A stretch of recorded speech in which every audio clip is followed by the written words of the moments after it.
to see everyone who's on today. Hi, Brad. Thanks for writing in the chat there. If other people would like to introduce yourselves, maybe where you're located, feel free to go ahead and do that. We're going to go ahead and get started since we do have a short time together today, and I will just take a little bit of the time in the beginning to welcome everyone. Today's webinar is Positive Youth Development Beyond the Bell, and this session kicks off our year-long series of webinars that we're doing with our Beyond the Bell content. And Amanda, if you want to go to the next slide. Just quickly introduce today's presenters, which are myself, and really I'm just doing the opening part. This is Jamie Singer, and you will be mostly hearing from my colleague Fausto Lopez, who will be presenting on the youth development content. So all webinars in the series are based on content that's in the Beyond the Bell toolkit. Each webinar will feature one of the 96 tools from the toolkit, and then that featured tool will be available for free download from our website at www.beyondthebell.org. And we'll send out a notice about that as well. So don't feel like you have to write that down and capture it right away. We are recording this webinar and all webinars in the series. So if you do miss one in the future that you are hoping to attend, those will be available to listen to after they take place. And then the featured tool will be available for the time period in between the webinars. So between now and the webinar in September, you'll be able to download the featured tool from this webinar. All of the webinars recordings will be uploaded to our Beyond the Bell YouTube channel, and we'll also post a link to the recording on the Beyond the Bell website.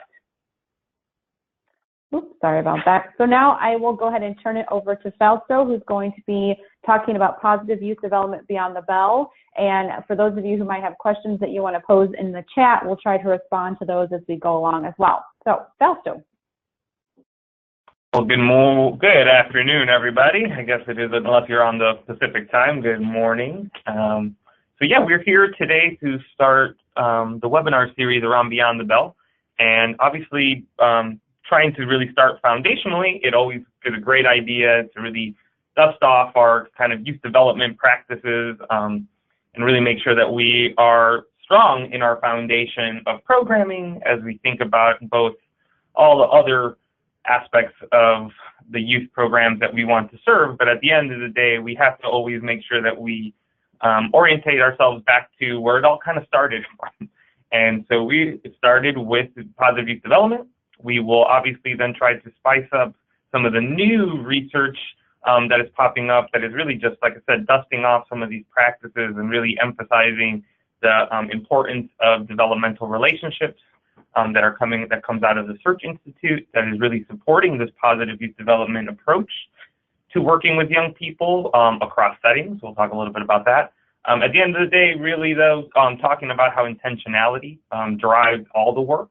And this is intentionality in our approach. This is intentionality in our planning. This is our intentionality in our implementation of program, and also in the evaluation of our program components.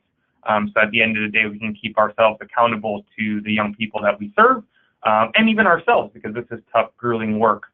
But at the end of the day, we're also going to really talk about what you'll see in a second at the top of the pyramid, which is really that at the end of the day, we need to set up our programs to look and feel positive, engage our young people in positive activities or offerings that promote their positive development. So that's going to be very shiny and happy. But at the end of the day, when we engage them and what we engage them in to promote all those positive outcomes that we talk about, and we will talk a little bit about social emotional learning or any of the skill and competency frameworks that you may align to in your locale, that at the end of the day, those outcomes are not magical. They just don't happen. And it takes a lot of, again, intentional planning to make sure that our program is set up so that our young people can even reap those benefits. And then we'll have to take a second to do some question and answer if everyone isn't jumping off to get some food. Okay, so we're going to start with the foundational framework that really provided the field coming out of way back when, out of prevention frameworks, where we were fundamentally very adult-driven in our understanding and our application of what we wanted to safeguard young people from, as we understood the trajectory of their development. The idea here in the positive youth development approach was really then to go from a behaviorist way of looking at programming, education, learning, and really engage in a more constructivist, partnership-based, duality approach with our young people, where our young people aren't clients anymore, they are partners in this work.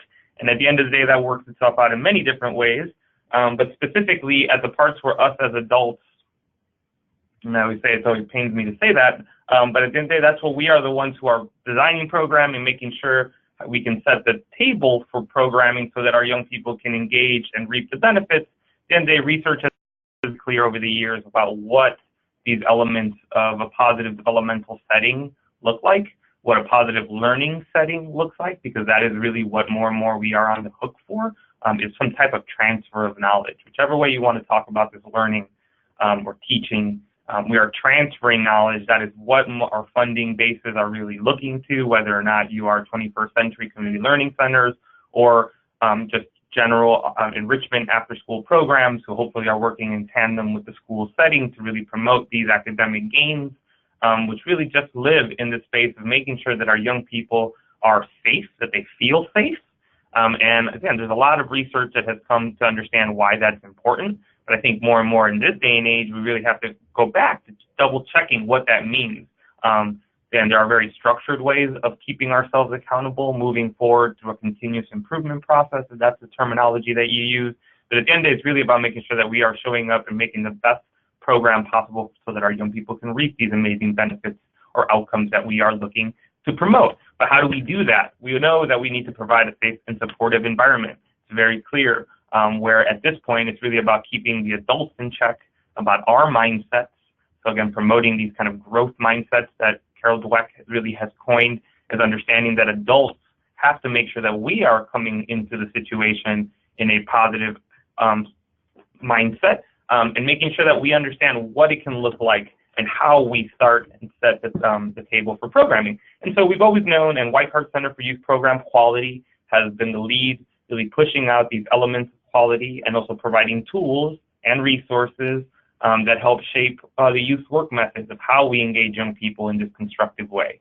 And really how then we create an evaluation component that promote continuous improvement both at the program level but also at the staff level, right? So at the end of the day, they set up these indicators of really making sure and put out the youth program quality assessment tool to really help programs and systems promote quality in their locales and in their program, and really guide staff members and their systems to think through how, not only what are the elements of quality, but how do we set them up.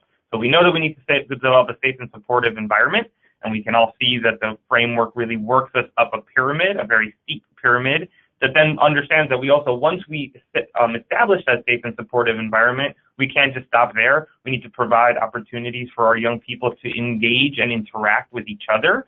And this is specific to the idea that a lot of young people are not necessarily always that asset-based with each other. So this is already where these relationship skills really are pushing out and are the building blocks to all this collaboration, to cooperative learning, and aspects that allow them to incubate these skills while they're working, and really doing a lot of project-based learning, hopefully, a lot of interactive and hands-on work, which is why when we talk about the types of activities that support youth development, you'll see that there's obviously a rhyme and a reason to that. We'll talk about that in a second. And then at the end of the day, it's really about trying to get them to the pinnacle, which is at the top of that pyramid, where young people's psychology is open to the information that is necessary that you are trying to transmit to them. So we always say that learning is all young people can learn, but we have to provide, again, we have to definitely leverage all opportunities to get into their psychology, because at the end of the day, explaining what youth development is or what positive youth development can do comes from learning theory, comes from educational psychology. And we have to understand that if we want to activate young people's psychology, there is, again, tried and tested ways. There are, again, different tools, resources, and even quality standards now that can help guide both the understanding of staff of these elements and the why it's important to establish programs this way, and then keep ourselves, again, accountable and in check about moving these practices forward. I'll give you guys a second because that was a lot of information to kind of just read this quote. And this, again, is supporting that the fact that research has shown over the years that positive youth development settings have a value add, on top of the fact that, again, data from across the types of both formal evaluations and then just like practice-informed reflections show that young people, when they are welcomed and have these elements from the pyramid available to them, they both participate more in programming and then just have a possibility of reaping all of those wonderful proximal outcomes that we want from them, regardless of what you're aiming for. This is how we make sure that we establish that the program is in a great place so that our young people can engage regardless of what you want to engage them in. And that could be, again, tutoring, it could be hardcore academics, or it could be all of those more social, emotional, 21st century skill-based activities that promote all those outcomes. Oops, excuse me. So, but what does that look like? Research has been very clear over the years to really try to synthesize, and I'm sure most of you have seen a lot of this similar to probably across your locales, because a lot of this work established our understanding of program quality, as we talked about from the White Card Center work, and really making sure, seeing that a lot of these elements across locale, across states, are really making their way into just what we now know programming should look like. And so this is not now a kind of an option anymore. This is just what we now know across both what our funders are looking for, or what funders are looking for, and what we just know our young people need in their lives as we think about, again, physical and psychological safety, making sure that we continue to be the oases and the beacons of hope as they navigate, at times, not necessarily very asset-based systems, including their peer systems, including their neighborhoods and communities that they reap, the media, and all the different inputs that they receive, and really at times about how our program helps them navigate that and make, again, informed choices as they're going to be challenged across their lives, not potentially only the time that you have them in your program, because, again, we're really looking for these skill and competencies, and we talk about it that way because we want to make sure that those are seeds that are reaped across their development. Again, that also learning just doesn't happen in that way, so there's been a lot of emphasis on the intentionality, the structure, or the sequence of programming, because in this very outcome-driven world, the idea here is that the old prevention frameworks where it was okay to come and hang out with young people for a little while, and those outcomes were safety almost at the forefront, was now that in this day and age, when we're really on the hook for broader outcomes, you kind of haphazard programming doesn't promote those same types of outcomes. So intentionality here takes the different words of just making sure that we are providing and we have a rhyme and a reason to the work that we're doing so that we can make sure we're providing the right scaffolding that gets us to where we want to go. Obviously, after-school programs have always been at the forefront of relationships, but we also need to make sure, and we keep trying to push, that the adult competencies to make sure that we can kind of take the power dynamics out of programming, where the adults really, in a way, start taking themselves out of the picture, not out of a job, but specifically making sure that young people have more and more of that voice and agency to drive programming and really think about youth development or applying positive youth development as a youth-centered approach to programming. So really making sure that we are engaging the voice and the needs and interests of our main stakeholder, which are our young people. Again, really pushing out these other ideas of opportunities to belong. Again, as young people are developing, they are more and more questioning both their place in the world and what they want to do. The idea here is, again, to really look at how those supportive relationships engage them where they are and not really just tokenize that term of meeting young people where they're at. And this takes a lot of work, a lot of intentionality at staff, because depending on the size of your programming, opportunities to belong cannot be generalized. It has to be an individual approach, and that takes a lot of effort, takes a lot of work, and takes a lot of just structural planning to make sure that you can reach young people at that level. Engaging young people in establishing their own norms, not just the norms that adults want them to push out or expect them to reach, depending on the age or its stage in their development, but really engaging them in understanding and navigating norms amongst themselves, and really engaging their voice and the skills and competency development to understand that they are at the forefront of establishing the pulse of programming. They only know this if we support their understanding of efficacy and mattering, and letting them know that it's very similar to that growth mindset, that we can provide them the opportunity to take on more programming, that's how that they become vested or fortified in those skills and apply them across settings or across their lives. Really making sure that we engage them in very structured, intentional skill building activities, so that really emphasizes the application of some of the more mundane academic or learning aspects that they challenge them.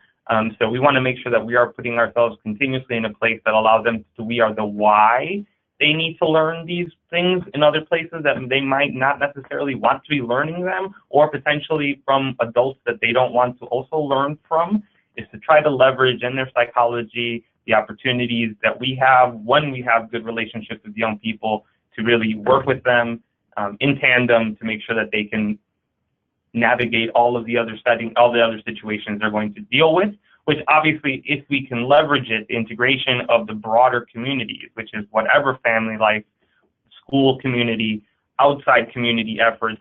The big issue here in the psychology domain specifically is the potential of consistency, because psychology thrives with consistency. And one of the things we also want to prepare our young people very clearly is that we are going to potentially be engaging them in ways that other settings, other adults potentially will not be engaging them in, and we need to make sure that they are able to navigate across those settings and really then battle and balance out the dissonance that they're going to deal with and that they're dealing with on a daily basis from those various different signals and outputs that are hitting their psychology through their development.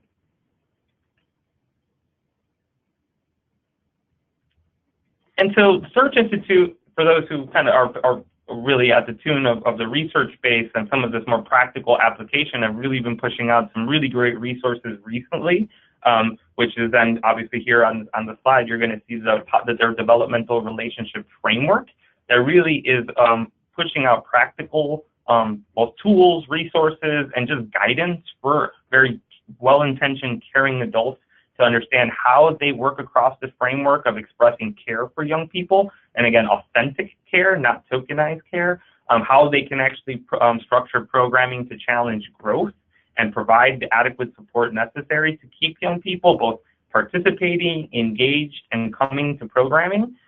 How to then, this is the one that I really love, because for a long time, this was something that was a little off-putting to a lot of practitioners. But again, really understanding that at the end of the day, we have to share power with our young people if we're asking them or hoping that they will get activated through this work. And so more and more it talks about how and what does that look like. And really at the end of the day, it comes to understanding that if you have a growth mindset with young people, if you respect them and understand that you at the end, in the core of your beliefs, feel that they really can do anything, then we can structure programming, activities, offerings, within program to make sure that they feel and have an understanding that they also can soar, and also that it's okay at times to potentially not to do trial and error, because that is also an aspect of learning. But we only do that when adults are comfortable enough to allow them the opportunity to do what they feel they need to do, even if potentially it doesn't always go well. But that is also a lesson in itself, and is also how we expand possibilities through programming. We can't bubble wrap programming to just allow everything to always go well. Like I said, just the scientific method alone of trial and error is a teaching basis. It's a teaching method that allows young people to engage through both inquiry and really push out the different constructs around competency development that most just straight learning around a behaviorist mentality doesn't always push out. So again, these are these proximal ways, these are ways of engaging young people to promote those proximal outcomes. And so here we are. One of the big debates that has been coming around over the year is really thinking through that if we think ourselves about youth development programs, does being a youth development program equal social emotional learning? And what we tend to do in the debate, or kind of in a dialogue basis, is think through those aspects. But for the purpose of today, what we really need to understand is that youth development is the foundation. It is the process of reaching those SEL skills and outcomes that at times the social emotional learning process is contingent on a youth development approach, an asset-based approach to working with young people as you engage them through their social emotional learning or development. And that learning aspect is also academic, because then it starts really putting itself into the realm of conditions for learning, both in the informal or informal space, because that is what we are now really pushing ourselves to do. If we are pushing to engage young people in higher order learning or thinking as they go along and apply their learning from other settings. So what does that look like in play? As we want or look to check the box to see if SEL does or kind of equal youth development, or youth development equals the social emotional approach, is really that youth development lives in how we prepare the adults, the practitioners, our youth workers, in how to engage young people in the process of learning. And that, again, could be either social, emotional, or academic learning. But that social emotional learning cannot just start happening, cannot just allow this SEL current situation around SEL and the amount of time that folks are really trying to leverage and put that into play to allow ourselves to just say, well, those magical outcomes will happen. We need to pay attention to the methods and the organizational structures within programming that promote positive or good learning, regardless if you want to call it SEL or enrichment. And then that is an ongoing process, because as we know, our young people are consistently changing from year to year, from month to month, from semester to semester, depending on what is going on in their lives. And so this type of work, and which is why it's great that in 2018, we're still talking about how we continue to have to talk through youth development aspects within staff development or capacity building of our practitioners or our workforce, to make sure that they can consistently or always engage young people in this asset-based manner.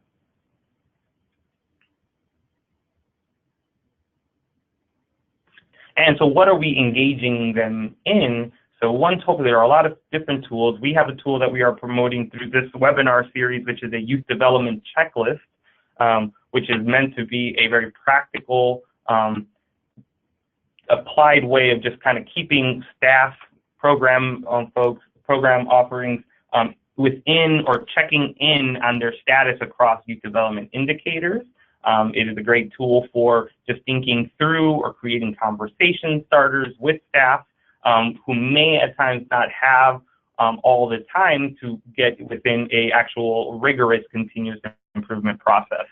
That is not to say that we don't promote those type of rigorous continuous improvement process, but we also want to be malleable to the needs of all programs, and at times some programs within their culture just do not have either the time, the human resource, or the funds to pay for such rigorous continuous improvement strategies. So at the end of the day, that tool 63, which is the youth development checklist, is meant to say, if you don't have time, this can at least allow you to double check how the structures related to program quality or positive youth development are happening or not happening in program, and allowing that to be a launch pad for thinking through and collaborative planning and moving things as things go along.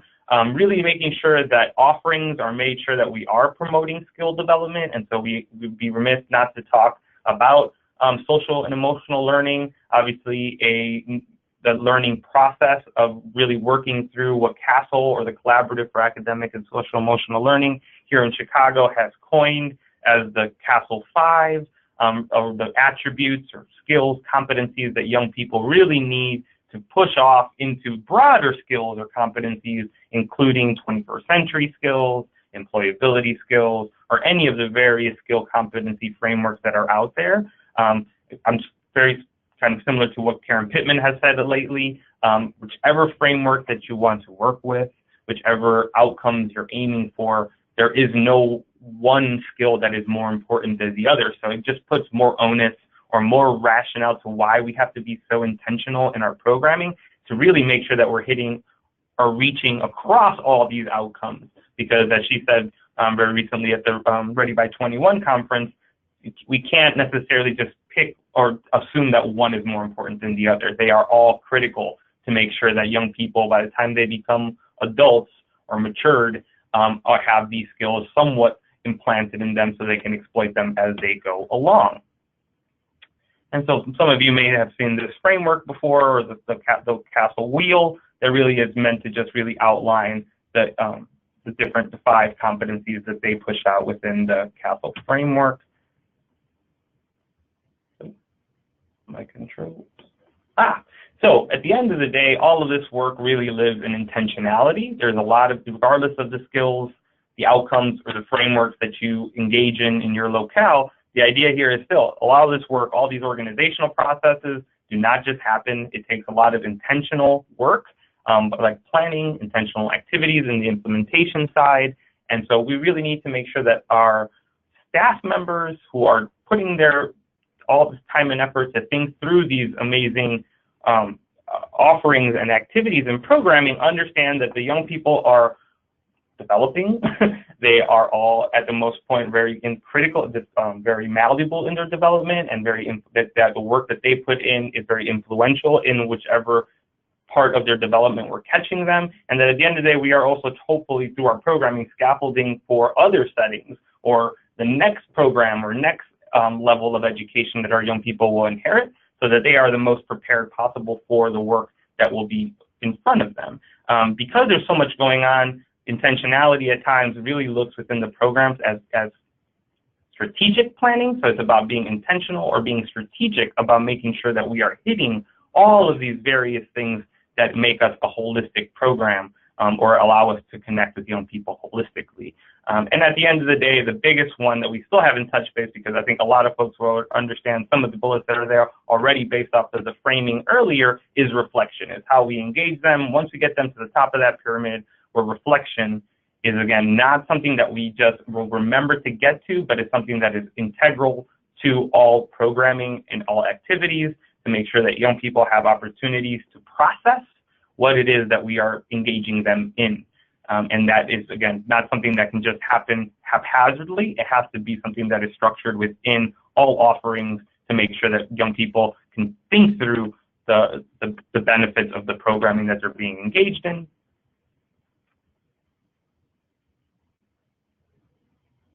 How we do that and what we engage them in has been already proven across research. So we really want to crutch the fact that Durlach and Weisberg over the years really have already looked and fortified the way that we should try to frame what programming can and should look like. And that is that then programming should be safe, which does not mean necessarily safety, but the idea of how we think through structuring our programming, implementing our sequence, and being very thoughtful or intentional about that sequence, which is, again, from point A to point Z, and potentially all of those gray areas or tangents that might happen because we're working with young people. The learning or the activities have to be active, which, again, is that application. More and more, the S and the E become important because it's not just about the young people knowing what skills we're focusing on and how we're explicit, but the more and more as the onus comes on the adult who is designing these to know which skills, which outcomes, which competencies they're shooting for within their program sequence, so that they can make sure that they are being explicit about that, about the outcomes to the young people they are engaging in. But that doesn't happen if the adults in the room aren't really have a firm understanding of what these skills and competencies are also. And obviously there is a huge body of research showing that more and more of the adults as role models really need to start living these skills and competencies if we want to see these transferred or living within our young people. And the idea here is that then once we get them even into a situation of moving from interventions or those old preventions where we look at our work as youth services, to then even now when we start talking about youth development, or how in the early 2000s we were talking about youth development as the new way of thinking about this program. What you'll see from here is this youth engagement continuum that Karen Pittman put together in 2007, really showing that once we even engage young people in this positive asset-based approach, which is that second box, which is then what we've been talking about youth development, and making sure that those things are present in programs so that young people can actually reap those higher order benefits or outcomes that we're pushing for. At the end of the day, we can't even just stop there. We are just then scratching the surface and really now more and more pushing into these youth leadership domains of making sure that if we want to engage young people to be the next leaders of our society, that they are prepared with these, and that our programs are also not just engaging them, again, in an asset-based approach, but also pushing them to this higher level so they are prepared to take on the reins when necessary. And then also you'll see that then that pushes across a spectrum of really higher order of then getting them in civic engagement and preparing to really take on their roles and responsibilities within this construct. And then really at the higher is getting them to be organized, youth organizing, to again push them into a higher space of taking this on and actually taking the reign and taking the work into the future and allowing us to put our feet up and relax.